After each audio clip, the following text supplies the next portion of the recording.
Hello అండి, ఏంటి ఇంత పెద్ద ప్యాకెట్తో వచ్చింది అనుకుంటున్నారా? ఏం లేదండి.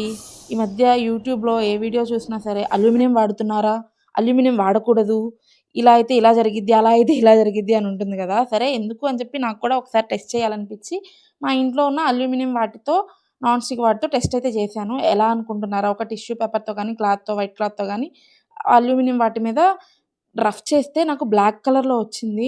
ఇంకా నాకైతే అనిపించింది, అమ్మో! ఎందుకు మనకు రిస్క్ అని చెప్పి. సో, నేనింకా ఆన్‌లైన్‌లో చూసి ఇవైతే ఈ సెట్ అయితే ఆర్డర్ చేసుకున్నాను.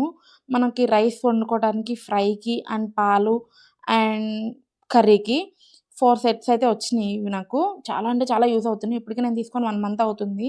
అండ్ హీట్ ప్రకారంగా చూసుకుంటే మనకి కంపేర్ టు అల్యూమినియం కర్రీస్ అనేవి చాలా తొందరగా ఫ్రై అవుతున్నాయి అండ్ తొందరగా కుక్ అవుతున్నాయి compare to aluminium and non stick ware. మనం నాన్ స్టిక్‌లో వండితే కర్రీస్ అనేవి పాడవకుండా, మాడకుండా ఉంటాయి అనుకుంటాం కదా. వీటిలో కూడా మనం వండుకునే విధానంలో వండుకుంటే కర్రీస్ అనేవి పర్ఫెక్ట్‌గా వస్తాయండి. నేనైతే అందరికీ తీసుకోమనైతే సజెస్ట్ చేస్తాను. ఎందుకు తీసుకోవాలి అనుకుంటారంటే మీ ఇష్టం అది. ఆహ్, ఇంతకుముందు ఇవే వాడుకున్నాము బాలేమా అని చెప్పి అంటారు కొంతమంది. అలా ఏం లేదండి. నేను మొన్నటిదాకా అల్యూమినియంలోనే కుక్ చేసుకున్నాను. కాకపోతే ఇవన్నీ చూసి నాకు భయమేసి నేనైతే ఇవి తీసుకున్నాను. కాకపోతే థాంక్స్ ఫర్ వాచింగ్. మీకు ఈ వీడియో నచ్చినట్లయితే ప్లీజ్ షేర్ చేయండి, లైక్ చేయండి అండ్ సబ్స్క్రైబ్ చేయండి. Bye bye.